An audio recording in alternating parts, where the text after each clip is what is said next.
So we have added this in the list for, this is the property for the first beam where the value of I is equal to 1. Okay.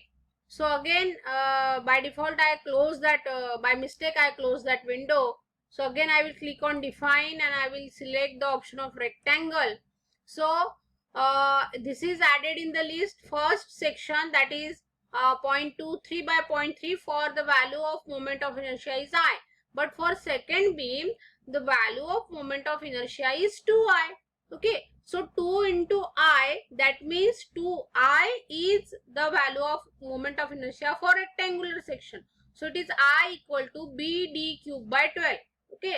So that value of B, you have to enter here 2 into I, that is 2 into BD cube by 12 hoga.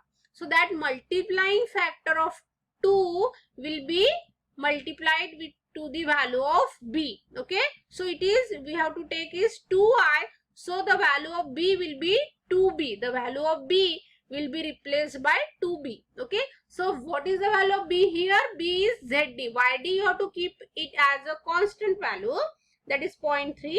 But as the moment of inertia is 2I, so your B value will be replaced by 2B. So that you have to calculate manually, and whatever the answer you will get, you just enter that value of ZD here. So in our case, the value of ZD is 0.23. Okay, and value of YD is 0.3. So YD will keep it as it is. So it is 0.3. But value of ZD will change here. Why? Because it is 2I. So 2I, I is BD cube by 12. So that B will be replaced by twice B. Okay, so ZD is 2 into 0.23. 2 into 0.23 will be equal to 0.46. Okay, so this we have to enter manually. Means the second beam, the value of moment of inertia is 2I. So your multiplying factor will be multiplied with the value of B. If the moment of inertia is 3I, so then the multiplying factor will be 3B, thrice B. So B will be replaced by thrice B.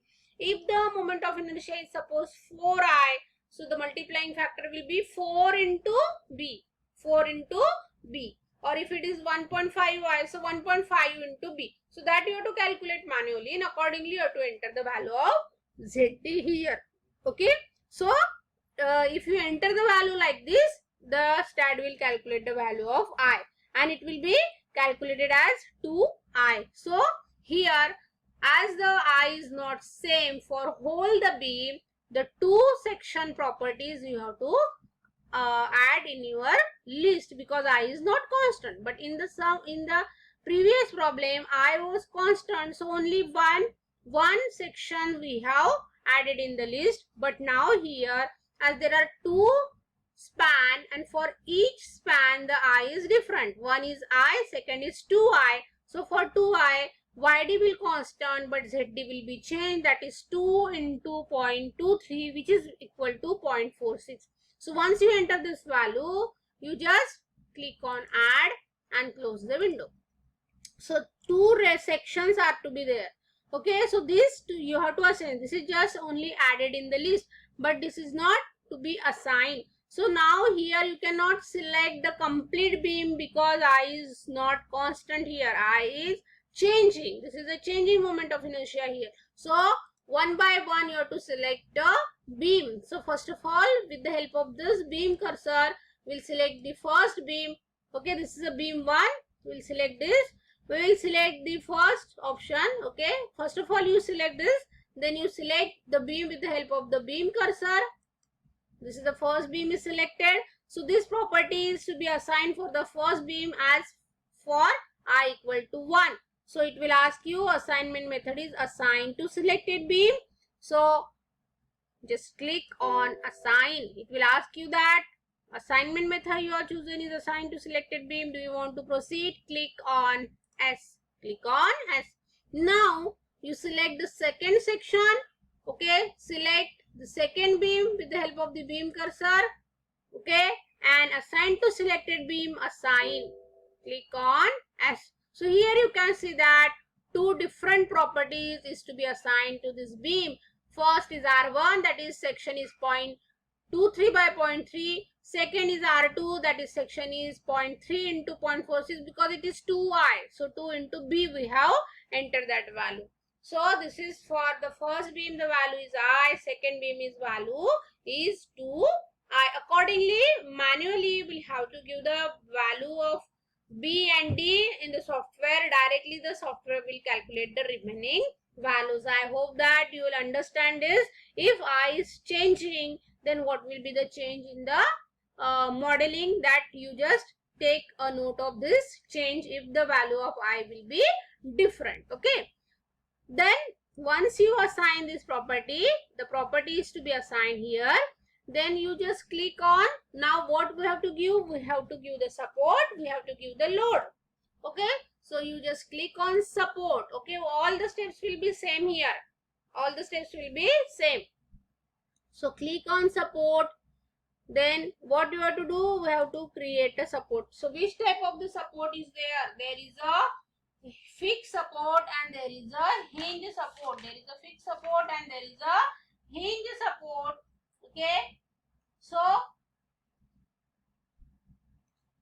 first of all we will create a fixed support. So by default it will be there fixed support. Fixed support is always listed in all the direction. So what you have to do? Only you have to add it in your list. Then again, which support is there? There is a hinge support which is called as the pin support. So if you click on pin, again pin is listed in all the direction. You just click on add and close the window. So the first support is fixed support. Second support is hinge support. Now you have to assign this support. So where you have to assign this support? At the node. So first node with the help of, so select this support first. Select the node with the help of the node cursor. You can see here this is a node cursor and just below to that there is a beam cursor. So these two cursors you have to select. So here for selecting a node we are selecting node cursor. For selecting a beam we are selecting a beam cursor. So select the node cursor. Select this node. Which type of the support we have to assign here? Fixed support. So that we have to create. So assign to selected node, assign. So fixed support is assigned there. Then with the help of this, it will ask you that autosave will save your file now. Do you want to proceed? Yes. Click on save. Now again with the help of this node cursor, select this second node.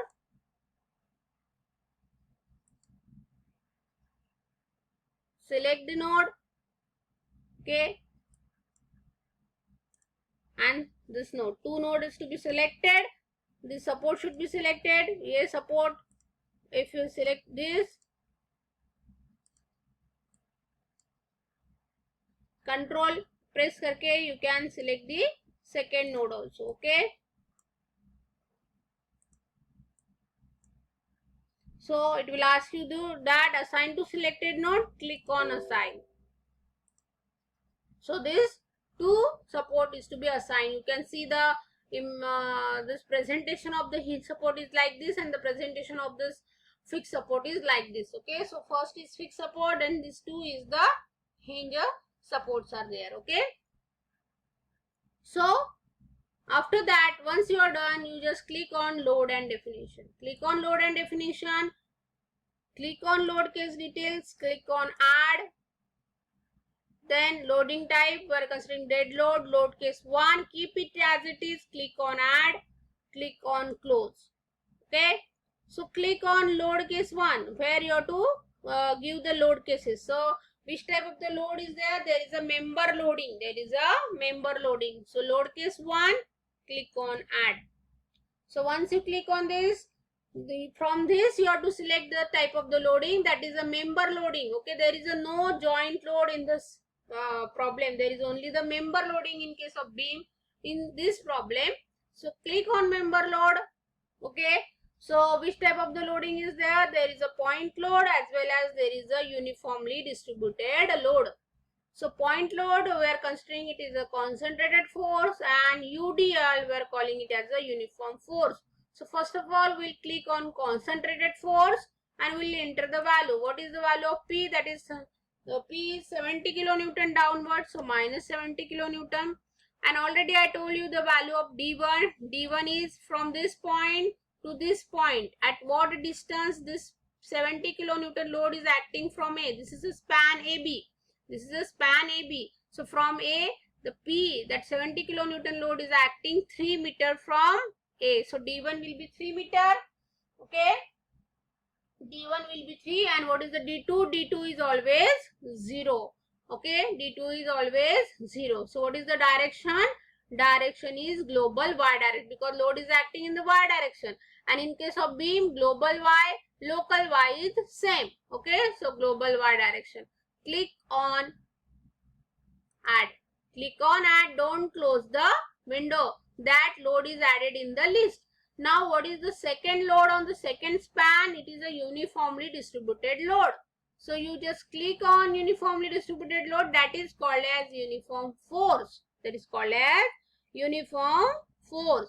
So, uniform force, what is the value of intensity of load? Intensity of load is 15 kilonewton per meter downward. So, minus 15. Minus 15. What is the value of D? Here you can see that this figure is of the type of the partial loading. But in our case, the load is acting throughout the span of BC. Load is acting throughout the span of BC. So, here you can consider this is the span BC. So, this is the point B, starting point of UDL, and this C is the ending point of UDL. So, what is the value of D1? D1 is 0. What is the value of D2? Complete span of UDL means complete length of this BC. This is the second span. Don't take the value from A. This is an individual beam we are considering. The span BC, and your UDL is starting from B and ending to C. So, there will be no value of D1. When the value of D1 will be there? When there is a partial loading, but there is a complete loading throughout the span BC. So, your value of D1 will become 0. And what is the value of D2? D2 is the span of the UDL, that is 6 meter. D3 is always 0. Direction is global Y direction. You have to keep it as global Y. Intensity of load is downward है, इसलिए minus डाला है. D1 0 रहेगा, D2 6 रहेगा, D3 0 रहेगा. Just you add it in your list. Don't close the window, because this analysis problem, we have to analyze for the sinking effect. So when we are giving the load and definition, in the same steps we are giving the sinking effect. We are giving the sinking effect. So where to give the sinking effect? For that, which option you have to select? For that, you have to select the nodal load option, because support B means at the node B there is a support, and that support there is a sinking effect. Support B sinks by 10 mm. Support B sinks by 10 mm. So that is occurs in node. That occurs at node or joint. For that, you have to select a nodal load. For that, you have to select a nodal load. So sinking effect, whenever we have to give the sinking effect, we are selecting an option of node. We are selecting an option of nodal load, and from that there are two options. First option is node and second option is support displacement. So for what purpose the first option is there? The first option is there when there is a load at joint. अगर joint पे node पे load act हो रहा है, y direction में है या moment है, तो वो load आप by selecting this option you can give. But in our problem there is no load at joint. There is only the member loading. But if suppose there is a load at node or joint, you have to select that option and you have to enter the value accordingly. Fy कितना है, moment कितना है. But here there is a no option. There is a no nodal load acting at the joint, so we cannot go with this. By default it will take. So which option we will select? We'll click on support displacement. We'll click on support displacement. So how much displacement is there? 10 mm. But it is in the downward direction. So convert it into meter. So minus 0.01 meter. 10 mm converted into meter, minus 0.01 meter. What is the direction? Fy. It is downward Y direction. You just click on add and close the window. Okay, close the window. So in this way we have given all these three loads. Okay, we have added in the list, that is uniform force, that is point load, and that is the support